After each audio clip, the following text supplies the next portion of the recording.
is Carla Kirby. Marty, thank you for that warm welcome. I am with the Compensation and Benefits Team, which is a group that reports directly to the CHRO DPMG at headquarters. So what we're going to cover I should say this afternoon, for some of you it may be this morning, is the military buyback program. So within the presentation, what we're going to be looking at is the terms associated with the military buyback, the actual buyback process, and we're going to touch on civilian buyback because some of you may have time as civilians and uniform service. And then once we complete the full review of the military buyback process, we'll have an opportunity to do some Q&A for any questions that you have, okay? So first off, some familiar terms may be familiar to you, or terms that you'll hear throughout the presentation are CBB, which is an acronym for civilian buyback, and that would be any civilian service that you've had with a federal agency. There is military buyback, which most of you as veterans would be eligible for, and that's any uniformed service, okay? Any uniformed service for which you're not already receiving a retirement check, but there are some exceptions to that, and we will cover that in just a second. You'll hear the term OPM, which is the Office of Personnel Management. That is a separate federal agency that pretty much facilitates the payments of the military buyback to ensure that you get credit towards your retirement comp date and your annuity comp dates. CSRS, that is a retirement program for those that started prior to 1987 and had at least 5 years of credible civilian service with a federal agency. That would be your retirement program. And then there's FERS, so anybody who came on after 1987, and this is January 1987, that did not have at least 5 years of prior service, you would fall under the FERS system. You'll hear me mention RCD, which I have already, which is your retirement comp date, and then of course ACD, which is your annuity comp date. And the difference between these two dates is the retirement comp date determines your eligibility to retire, while your annuity comp date is what's used to determine your actual money. Okay, so those are the difference between those two terms. So just a quick overview on civilian buyback. As I mentioned, it could be deposit or redeposit service. So if it's deposit service, that would be a time that you served as, again, a civilian that you could pay into the retirement system in order to increase your annuity computation and also add to your retirement eligibility. Then there's also redeposit. And so that would be time in which you paid into a retirement system and then withdrew those monies. Okay, so that's what's called a redeposit. So those terms are also used in the MBB, but also, like I said, more so with the CBB process. So going right into the military buyback. So what is that? It's a process that allows veterans like yourselves to make a deposit for their military time in order to increase the service credit, which of course shortens the time that you have to work to reach retirement.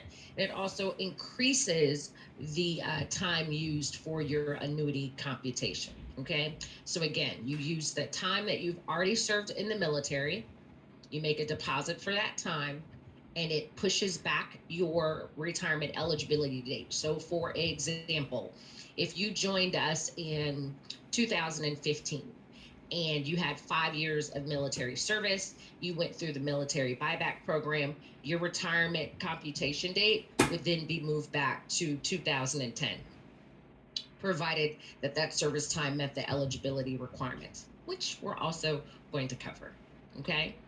So employees are encouraged to buy back that military time within 3 years of first becoming covered under FERS or SIRS. So what does that mean? So once you've left the military, once you join a federal agency, whether it's first as with UPS, with the Postal Service, or with another federal agency, you would need to initiate the buyback within 3 years. You can initiate it after 3 years, but after the 3 years, you are subject to the interest. Okay, subject to the interest on the earnings, meaning you're not just be paying the deposit for the actual wages that you earned, you'll also pay the interest on those wages. And it can be very costly. Okay, so we encourage folks to start the process as soon as possible, but definitely within 3 years. But you can still do it after the 3 year period. It's just going to be, like I said, inclusive of interest. And so you would start that process with the HRSSC. You would merely call them and they would send you what's called an MBB package. Okay. So who is eligible? So creditable service includes active duty honorable conditions. Okay. Honorable discharge conditions. What's not credible is if it was a dishonorable discharge, a clemency discharge, or a neutral or uncharacterized discharge.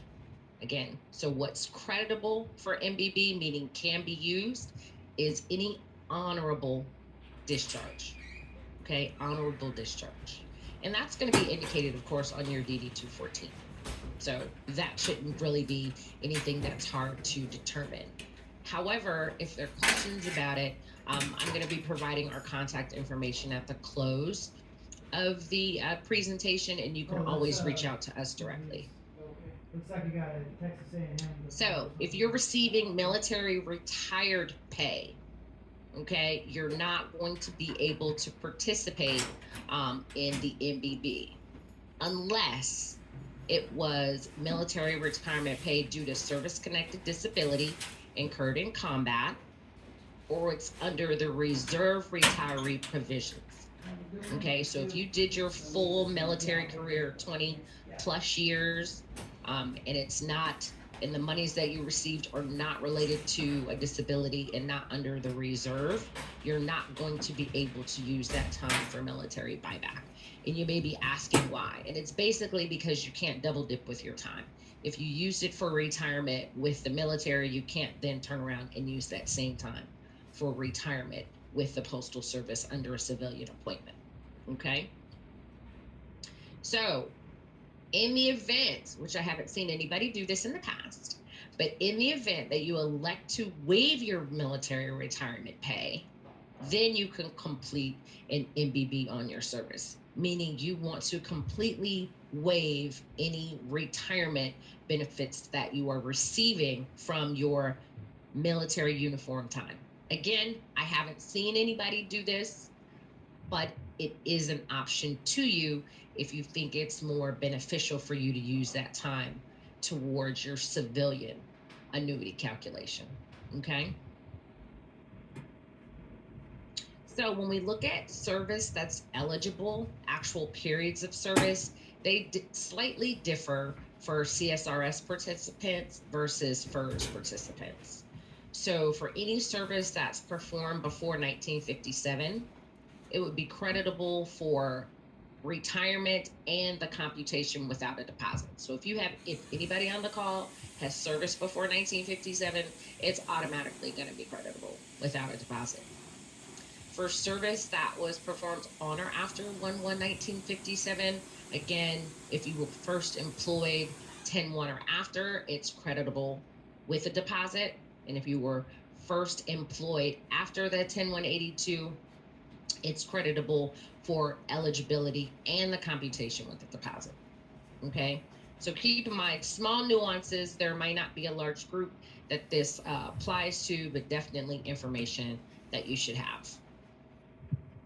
So when we look at the FERS MBB eligibility, and that is going to be the majority of the folks that we have, it's for service performed before 1957. Again, it's creditable for retirement eligibility and your annuity comp. So both for RCD and ACD without any deposit. For service that was performed 1/1/57 or after, it is creditable for RCD and ACD with the deposit. So that time is going to require deposit. And again, that is the majority of the folks that we have on the call. You're going to be participating under FERS. So the process in a nutshell. So the first step is going to be to contact the HRSSC. Okay, and the number is listed here, 877 477-3273, option 5, and request to start the MBB process. As I mentioned, HRSSC will mail you out an MBB kit. Okay, so that what's going to come to you in the mail is a RI 20-97, and that's the estimated earnings during military service to the applicable branch. So the kit is going to include this particular form, which you're going to need to mail to your branch of service, okay, your records office. And the addresses will be listed in the kit, but it is your responsibility to send that information out, okay? Once that form is returned to you, you would then submit it to the HRSSC for a calculation of your deposit. Again, keep in mind, if it's within the 3 years, it will not include any interest. If it's after 3 years, meaning it's 3 years after you join the agency, then it will include interest. But there is an action that you need to take. You're going to need to mail that RI 2097 to your particular records group, okay, to get your earnings for that period.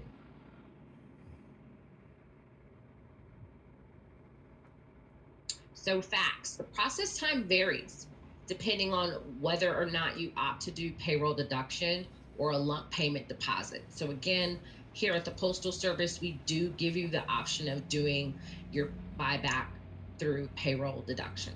Some people will have the monies available lump sum, some people won't.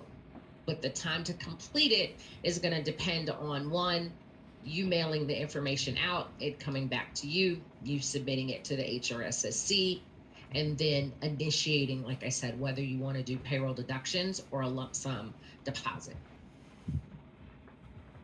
As I mentioned, the interest is charged on deposit amounts initiated 3 years after the employee's initial career appointment date into federal service. So if the Postal Service was not your first appointment to federal service, then that clock has already started ticking. If this is your first civilian appointment to federal service, then again, that's when your clock starts as far as that 3 years.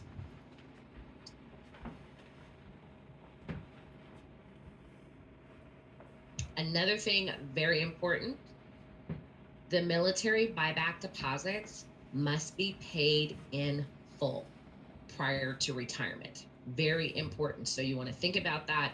If you didn't initiate it early on and you're looking to retire in the next few years, note that it has to be paid in full in order to get that credit. Okay, for the RCD and ACD, has to be paid in full prior to retirement. So in receiving the MBB credit, as I mentioned, upon completing the form, the HRSSC will reach out to Egan with your information and indicate that the balance has been paid in full. Okay, so once you have paid it, that notification is made directly to Egan. Your RCD and ACD records are updated, and of course, it's noted as a zero balance. Okay, so again, as I mentioned, that's applied to your credible years of service for RCD, ACD, and LCD. And LCD is leave comp date, just so you know. So you'll get credit if you hadn't already received it. You'll get credit also towards your leave accruals. So that pretty much concludes our presentation. One of the things we like to encourage all employees to do is to stay connected with us. You can text the word benefits to 21333 to get any updates on benefits, open season, and different events that we're hosting. Okay. Please, you are encouraged to sign up. Open season will be here in a couple months, and we do a series of open season events and virtual fairs that help you learn more about your benefits options and help you make the most of your benefits. And of course, if you have any questions, although I'm going to take questions now live, if you have any questions that you think of after the presentation, You can reach out to retirement benefits at USPS.gov. Okay. And we also have a hotline number that is a voicemail box, just so you know. And it can take 48 to 72 hours to get a response. So you are encouraged, if you're comfortable, with using the email. When you email us, include your EIN, so we're able to look at your records and just kind of get an idea of your particular scenario, so we can be more readily available to assist you with your questions. So that being said, I see that we have quite a few pop-ups that came up during the chat, so I'll go back to the beginning. I've completed the buyback process, but the payback amount was way too low. Okay, so on the Galaxy S21, you may want to raise your hand and we can unmute you, so we can get some more detail on that particular one. Kerwin, can we switch to civil service retirement if we buy back and it puts our EOD at 1984? No, sir. You cannot buy back equivalent to switching your retirement system. You would still be in your same retirement system, but it would affect your RCD and ACDC dates. Okay. Thank you, Jacqueline, for putting the HRSSC information. Can you get the RI 2097 form online? Yes, you can. Actually, it's an OPM form, and you can Google that or go to opm.gov. If you shoot me an email, I can send you electronic version. Keep in mind, you can do that in lieu of getting waiting on the MBB kit, but you're not necessarily going to get all the instructions. Some people won't need them because they can just follow along with the form. But yeah, Kathleen, if you shoot me an email, I'm more than happy to send you that form. Okay, so if you've completed your MBB and you transfer to another federal agency, would you have to start the MBB process again? Great question, Chris. And no, once you've bought back the service, it will adjust your RCD, ACD, and LCD dates, and you can take that time with you to another agency without having to start over. Okay, so it's a one and done process. Calling the HR phone, I can never get through to anyone. So Kathleen, I'm not sure if that's the HRSSC or our number. So the HRSSC, yes, they deal with calls from 500,000 people. So they do sometimes have busy times, but keep trying, you will get in touch with them. With our phone number, like I said, it's a hotline number, so it goes directly to voicemail. But if you're looking to speak with someone directly, you are more than happy to email us and somebody will give you a call. Okay. Jacqueline, again, thank you for putting that text information out there. Again, I encourage everyone to sign up for our text messaging platform so we can get you the edits, well, not edits, but updates and insider information real time. So Kiolika, I like that. Hello, when making the payments and doing the self-pay, do I just mail the money orders or do I have to call each time? So it is going to be based on however you set it up with Egan. You will have the opportunity to do, again, payroll deduction or lump payments. If there is an alternative payment process that you're looking to do specifically for MBB, you're going to need to contact Egan. Okay, you're going to need to contact Egan. And no, you wouldn't necessarily have to call them each time. If you send in your money order or cashier's check and it notes your information in the notes, meaning, of course, it has your name, it has your EIN, and it says what the funds are for, Egan should apply it appropriately.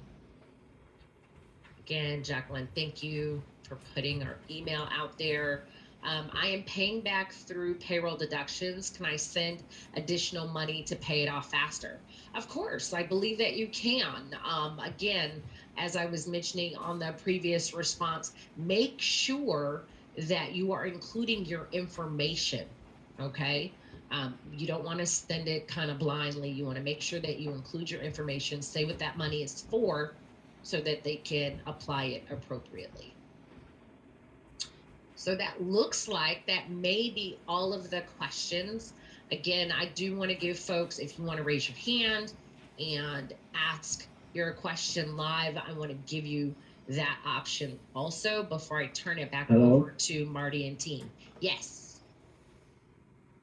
Hi, I'm Hello? sorry, I'm on the phone call. This is Brian. Okay. My question is that I've sent my what is it, the RI 27 to the appropriate. I'm a Navy veteran, and I sent it to by mail, and I faxed it in September 2021 with success, and then again in March of 2021, and I still haven't heard anything back. You haven't heard anything back from the Department of Navy, or you haven't heard anything back from the Postal Service? Okay, so what you can do is, you're on the phone, so I don't know that I can. Are you looking at the presentation? Can you see our email address? Okay, so retirement. No, ma'am, I'm not. I get it. So retirement benefits at USPS.gov. If you can email us, we can definitely look into that. Okay, we do have contacts at most of the installations, so we can definitely see what the holdup is. Okay. Okay, well, I appreciate it. Thank you again, Ms. Kirby. You're welcome. And again, it looks like we may have a couple more questions that have come up. If I receive the RI 2097 form, where do I mail it to the address? You're going to mail it to the HRSSC, and let me get you that address. You have to excuse me while I pull it up on another device, so I can give that to you.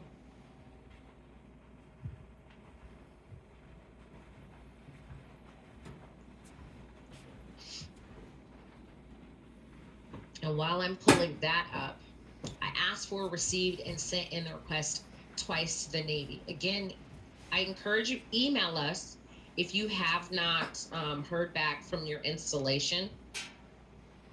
We do have some contacts there, and we can reach out. Okay. Richard from New York. Can I ask Hi, Richard from New York. Sure. Yeah, I've been retired for 20 years. I'm 80 years old, and I've been receiving retirement pay from the military. So, can I buy back, or how's that work? If you've already retired, unfortunately, you're not going to be able to buy back your time. Well, this would have been something, right? This would have been something you would need to do as an active employee. Okay, so in other words, this is a deal where you said if I've received retirement pay, I can't receive it twice, more or less, is what you're saying, correct? Correct. Okay, well, thank you. You're welcome. And I'm sorry, the P.O. box is extremely elusive. Hello, this is Theodore. Work with me. Hey, Theodore, how are you? Question, you were saying that, okay, I've been in the post office for 35 years.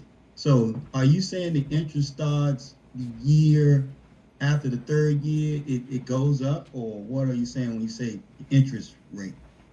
So the interest is going to start after the third year you came into service. Okay.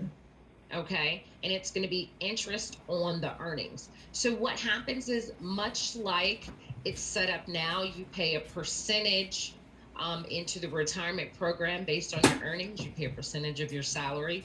That would be the same thing with getting the military buyback credit. So what's going to happen is, in addition to paying, say it's 2% on your earnings, you're going to have to pay 2% plus the interest. So it's going to be a little bit more costly than had you initiated it within the 3 years. Do you know what the interest is? Actually, it's determined by, I believe, the CPI. So it's going to range, but whatever you lock in is your interest rate. It's normally, like I said, not higher than 3 or 4%, but inflation has been taken off here lately. So I don't want you to hold me to that. Okay, thank you. You're welcome. So we have some more questions, and I want to be mindful because I know this is an hour long and this is the inaugural. So I'm going to take a few more questions so I don't take all of take up all of Marty's time. You should have sent it to your finance division. Okay. Thank you, Chris, for pointing that out. I am a brand new CCA and a 18-year veteran. I missed the beginning of the call. I would like to know what the buyback program is. So what it is, it's military buyback. If you are not using your 18 years and collecting a retirement check for that, or if your retirement from the military is based on a combat injury or reservist time, you can make a deposit against your military time. So basically it's buying into the retirement system with your years of service under the uniform plan. So even though you're a brand new CCA, this would give you a retirement comp date and an annuity comp date that dates then back 18 years.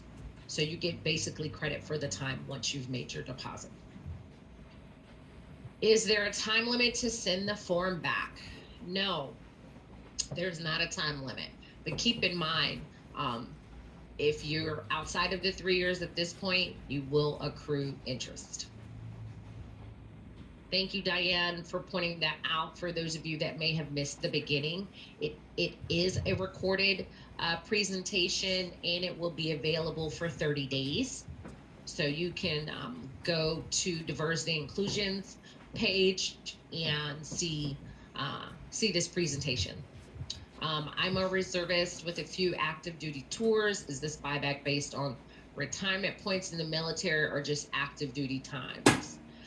It should be for your active duty times, but again, send the information in. It can't hurt for you to see if some of your service, even though as a reservist, is applicable.